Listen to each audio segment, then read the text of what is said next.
시청자 여러분 안녕하십니까? 뉴스데일리 베스트 시작합니다. 다음 달 있을 국민의힘 전당대회와 관련해 당대표 선거전이 불붙은 지 2달이 넘었지만 현재까지의 상황을 보면 갈등과 상처뿐인 전당대회가 되고 있습니다. 자, 물론 지난 과거 다른 전당대회를 보더라도 과열 양상에 따른 갈등은 매번 있어 왔지만 이번 국민의힘 전당대회는 결과에 따라 큰 후폭풍이 예상된다는 점에서 이를 걱정하고 또 우려하는 분들이 많이 계신 것으로 알고 있는데요. 더욱이 우리를 걱정하게 하는 것은 갈등이 지나치면 물밑에서 조정하면 될 일을 가지고 이를 확대 재생산하면서 돌아올 수 없는 강을 건너는 분위기가 팽배하고 또 선거가 끝난 뒤 전당대회 컨벤션 효과를 기대하기 어렵게 만들고 있습니다. 이렇게 갈기갈기 찢어져서 윤석열 정부가 열의를 가지고 추진하는 정책들을 무슨 수로 뒷받침하고 어떻게 거대 야당을 상대하면서 내년 총선에서 이길 수 있다고 하는지 걱정이 정말 이만저만이 아닙니다. 우선 지난 방송에서도 말씀을 드렸지만 이번 전당대회가 왜 열리게 됐나라는 물음에서부터 출발하는 게 좋을 듯합니다. 이번 전당대회는 조기 전당대회의 성격을 지니는데 전임 대표였던 이준석이 본인의 성비 문제로 임기를 다 채우지 못하면서 열리게 된 것이죠. 보다 본질적으로 역사상 유례를 찾아보기 힘들 정도로 집권 여당 대표의 당 내부에 대한 내부 총질, 그리고 당이 배출한 대통령 후보 또는 그 이후에 대통령이 된 후에도 사사건건 대립하면서 분란을 일으킨 데 따른 어떤 위기감이 이준석에 대한 부정 여론을 키워왔습니다. 이런 분위기가 팽배한 가운데 천신만고 끝에 이준석에 대한 당 윤리위의 징계가 있었고 몇 번의 법원의 판단을 받으면서까지 가까스로 비대위가 들어섰으며 현재의 전당대회가 치러지게 된 것인데요. 따라서 이번 전당대회의 최고 화두는 과연 어느 후보가 윤석열 대통령과 호흡을 맞추며 시너지 효과를 내고 국정 운영의 파트너로서 적합한 후보인지 바로 이게 가장 큰 기준점이 되었습니다. 일부 언론에선 이준석에 대한 트라우마라는 표현까지 쓰던데 어쨌든 이번 전당대회에서 뽑히게 될 당대표는 관리형 대표가 적합하다라는 게 아마 많은 분들의 판단일 거라 생각합니다. 저 또한 같은 생각인데요. 차기 당대표가 자기 주도적으로 자기의 정치적 기반을 쌓기 위한 당 체제가 돼버리면 용산 대통령실과의 마찰이 날 수밖에 없고 전당대회 이후 내년 총선을 겨냥한 자기 정치를 본격적으로 시작하게 되면 집권한 지 1년도 안 되는 윤 대통령은 묻힐 수밖에 없습니다. 실례로 박근혜 정부 시절 김무성이 당대표가 되면서 모든 불행의 시작점이 되었죠. 이런 관점에서 보면 안철수 의원에 대한 답이 정확히 나오게 됩니다. 국민의힘 당대표에 출마한 안철수 의원을 향한 대통령실의 불만이 그야말로 폭발하는 모양새인데요.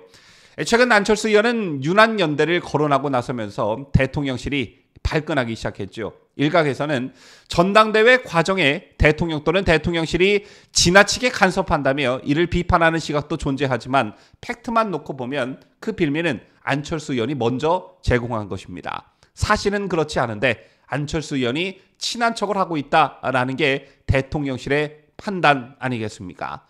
따라서 친하지 않다라는 것을 유권자인 당원들에게 적극적으로 알리는 작업을 지금 대통령실이 하고 있다 이렇게 볼 수 있는데요.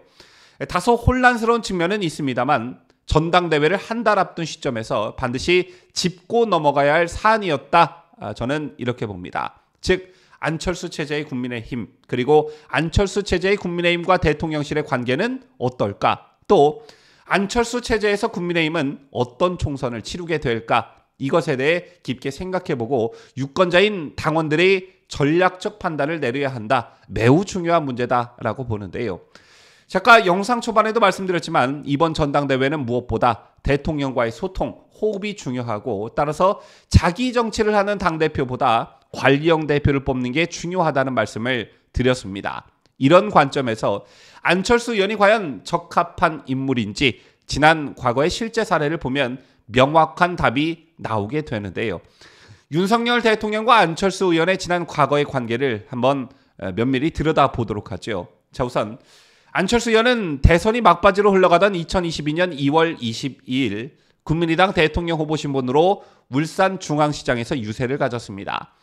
국민의힘 대선 후보였던 윤 대통령에게 단일화 제안을 철회한 바로 그 직후였죠. 이 자리에서 안철수 의원은 윤 대통령을 향해 윤석열이 되면 대한민국이 어떻게 되겠는가? 1년만 지나면 윤석열을 찍은 내 손가락을 자르고 싶어질 것이라며 답답한 것이 윤석열이 자격이 없다는 것을 다 알면서 이재명을 떨어뜨려야 되니까 윤석열이 무능한 것을 알면서 뽑는 것이다. 이렇게 말했습니다. 이를 두고 더불어민주당 정청래가 명연설로 치켜세우기도 했었죠. 자, 물론 선거 과정에서 경쟁 후보에 대한 비판은 얼마든지 할 수 있지만 이날 안철수 후보의 이 같은 발언은 정치적 도의에도 맞지 않고 그 수위를 한참 벗어난 것이었습니다. 자, 그리고 그 다음 안철수 의원은 지난 대선 단일화 과정에서 사전 물밑 접촉 자체가 없었다고 주장했었죠. 자, 아마 기억하시는 분들 많으실 텐데요. 하지만 당시 윤 대통령 측은 단일화 초안까지 작성해서 오갔다고 합니다. 그 둘 사이에 단일화 초안까지 오갔다고 한 것이지요. 양측의 말이 극명히 엇갈리는 그런 상황이었는데 결국 이 과정에서 안 의원은 단일화 제안을 철회했습니다. 당시 윤 대통령은 안 의원의 행동을 두고 이해할 수 없다 이런 반응을 보였다고 하는데요. 특히나 윤 대통령은 같은 날 아침 안 의원에게 직접 만나서 논의하자고 제안을 했지만 안 의원은 이미 늦었다라는 취지의 답변을 했고 그 직후 단일화 철회를 선언했습니다. 이 과정에서 제가 선명히 기억하고 있는 게 한 가지 있는데요. 안 의원 측은 윤 대통령에게 철회 선언 기자회견 계획을 문자로 전달했다고 했지만 윤 대통령은 문자 자체를 못 봤다고 했죠. 과연 이 중차대한 일을 놓고 문자 한 통 틱 보내도 될 일인가? 이런 생각이 들 수밖에 없는 그런 일이었습니다. 자, 그리고 다음으로 여권 관계자들에 따르면 윤 대통령은 대통령직 인수위원회 시절 안 의원에게 국무총리와 장관직 등을 여러 차례 제안했다고 합니다. 하지만 안 의원은 이를 수차례 거절한 것으로 알려졌는데요. 윤 대통령은 안 의원의 이 같은 모습이 사실상 자신과 함께할 마음이 없다는 뜻으로 받아들였다고 합니다. 특히 여권 고위 관계자에 따르면 윤 대통령은 안 의원이 보유한 2,480억 원가량의 안랩 주식의 백지 신탁을 꺼려해 입각을 거부했다는 인식이 강했다고 합니다. 그리고 네 번째, 안 의원은 인수위원장 시절이었던 지난해 4월 14일 돌연 일정을 취소하고 두문 물출했습니다. 일각에서는 1차 내각 인선에 이어 2차 인선에서도 본인이 추천한 인사가 배제돼 불만을 피워냈다는 분석이 쏟아졌었는데요. 같은 날 밤 8시경 윤 대통령과 안 의원은 서울 강남의 한 일식당에서 만남을 가지고 일단 갈등을 봉합했습니다. 이처럼 표면적으로는 갈등이 해소된 것처럼 보였지만 인사 문제로 인수위원장이 업무 보이콧을 하는 것이 윤 대통령에게 어떻게 비춰졌을까요? 자, 다음 이준석 전 국민의힘 대표가 대표직을 정지당하고 윤석열 대통령과 당시 국민의힘 원내대표였던 권성동 의원 간에 오갔던 체리따봉 텔레그램 파문이 이어지면서 당이 혼란스럽던 지난해 7월 30일 안 의원은 휴가를 내고 미국으로 출국했습니다. 당시 대통령실은 안 의원이 적극 나서 당내 혼란 수습에 일조해 줬으면 한다는 의중을 전달했다고 하는데 그럼에도 불구하고 안 의원이 휴가를 떠난 것이죠. 따라서 당시 도피성 휴가라는 비판이 나왔다고 하고요. 그 다음은 이미 많이 알려진 대로 그간 안철수 의원은 공개적으로 대통령실과 다른 목소리를 내왔습니다. 대표적인 것이 안 의원이 이상민 행정안전부 장관에 대한 자진 사퇴를 요구했다는 점이었죠. 대통령실은 이태원 참사의 진상규명 절차를 마무리한 뒤에 정무적 책임을 묻는다는 방침이었으나 안 의원이 참사 나흘 뒤였던 지난해 11월 2일 윤익은 경찰청장의 즉각적인 경질과 이 장관 자진 사퇴를 요구하면서 대통령실의 스텝을 꼬이게 만들었습니다. 또 더불어민주당에 빌미를 제공한 측면도 있지요. 이 밖에도 안철수 의원이 윤 대통령 혹은 대통령실의 심기를 건드린 적이 한두 번이 아닌데 대통령실 내부에서는 안 의원의 최근 윤핵관 발언이 윤 대통령의 떨어진 신뢰감을 더욱 악화시켰다고 평가하는 분위기가 팽배하고 또 안 의원이 최근 한 언론과 인터뷰에서 내년 총선에서 제1당이 못 되면 윤석열 정부는 5년 식물 정부 내지는 5년도 못 갈 것이라고 말하는 것도 도의를 벗어난 발언이었다라는 반응이 팽배하다고 합니다.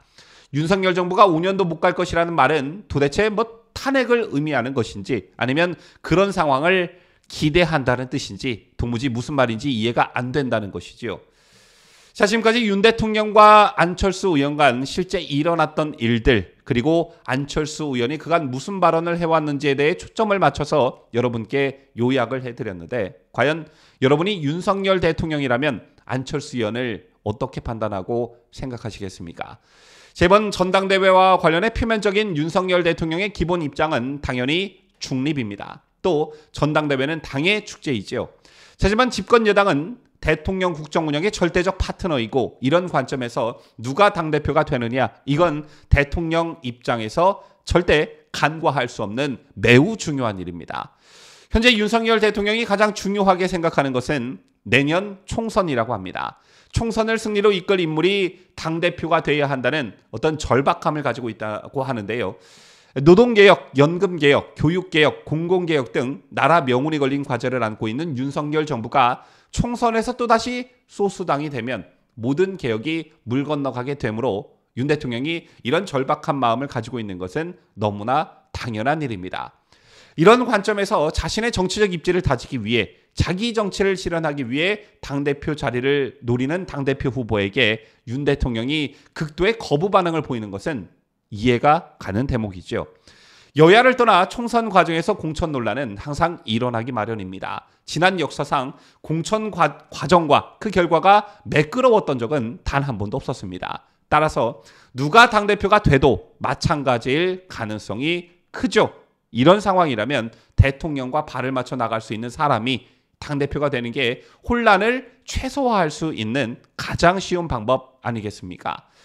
안철수라는 정치인을 판단하는 것은 여러분들의 자유겠지만 집권 여당인 국민의힘 당대표 선거에 출마한 안철수에 대한 판단에는 앞서 설명해드린 기준을 절대 간과해서는 안 된다는 말씀을 간곡히 드리고 싶습니다. 지금까지 저는 자유대한민국을 수호하는 뉴스데일리 베스트 민앵커였습니다.